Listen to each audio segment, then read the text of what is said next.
नमस्कार दोस्तों। स्वागत है आपका आज की हिंदी की क्लास में जिसमें हम वर्णमाला चैप्टर पढ़ेंगे। तो अगर आप कॉम्पिटिटिव एग्ज़ाम्स की तैयारी कर रहे हैं जैसे यूपी पुलिस हो गया, SSC GD, railway, CTET, TET, lekhpal, किसी की भी तैयारी कर रहे हैं तो आज की क्लास आपके लिए बहुत इम्पोर्टेंट होने वाली है। तो आज हम पढ़ेंगे हिंदी वर्णमाला। तो वर्णमाला क्या होता है?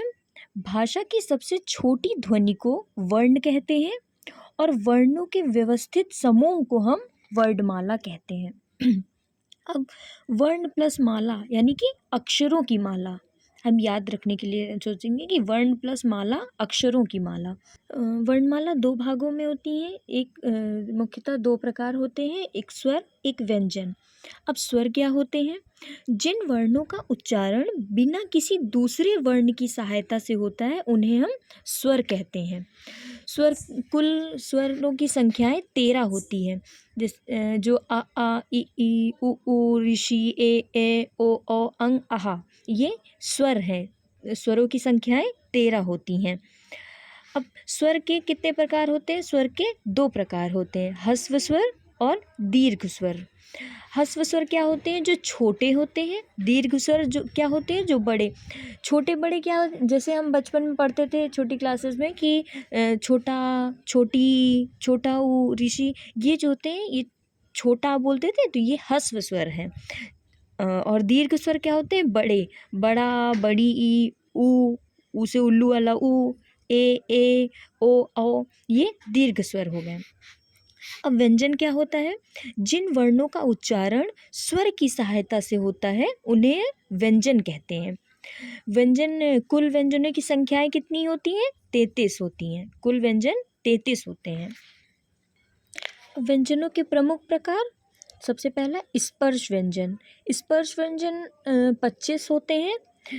जैसे कंठ, जो कंठ की सहायता से बोले जाते, कंठ, तालु, मूर्धा, दांत या होंठ के स्पर्श से उच्चारित होते हैं, वे स्पर्श व्यंजन होते हैं। ये का वर्ग से पा वर्ग तक होते हैं। और दूसरा अंतस्व व्यंजन, ये 4 होते हैं।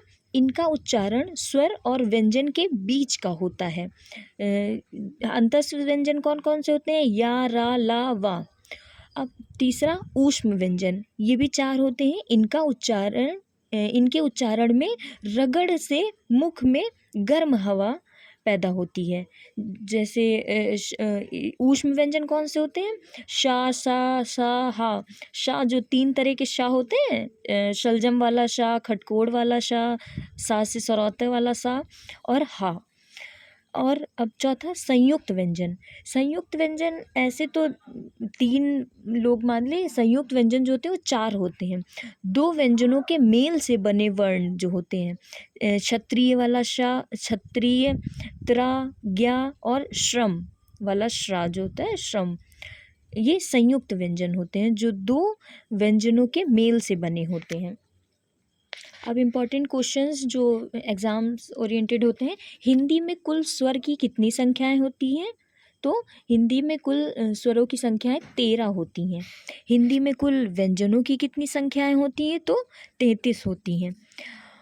और एग्ज़ाम में सबसे इम्पॉर्टेंट ये पूछ लेता है कि संयुक्त व्यंजन कौन कौन से होते हैं।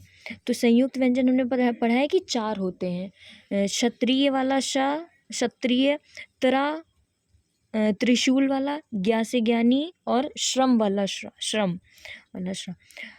अब आगे इम्पोर्टेंट क्या है? उच्चारण स्थान। कंठ से जो बोले जाते हैं का वर्ग वाले जो होते हैं। तालस्व कौन से होते हैं? चा वर्ग वाले होते हैं। मूर्धन्य कौन से होते हैं? टा वर्ग वाले होते हैं। दंत्य कौन से होते हैं? ता वर्ग वाले होते हैं। और ओष्ठ्य जो होते हैं वो पा वर्ग वाले होते हैं। ठीक है, तो हम रिवीजन करेंगे। जैसे कि स्वर कितने होते हैं? 13 होते हैं। व्यंजन 33 होते हैं। अयोगवाह 2 होते हैं और संयुक्त 4 होते हैं। ठीक है फ्रेंड्स, तो ये कुछ इम्पोर्टेंट चीज़ें थी वर्णमाला में जो हमने पढ़ी हैं। अगर आपको क्लास अच्छी लगी हो तो हमारे साथ जुड़े रहिए। आगे हम इसी तरह और भी इम्पोर्टेंट चैप्टर्स पढ़ेंगे। थैंक यू, धन्यवाद।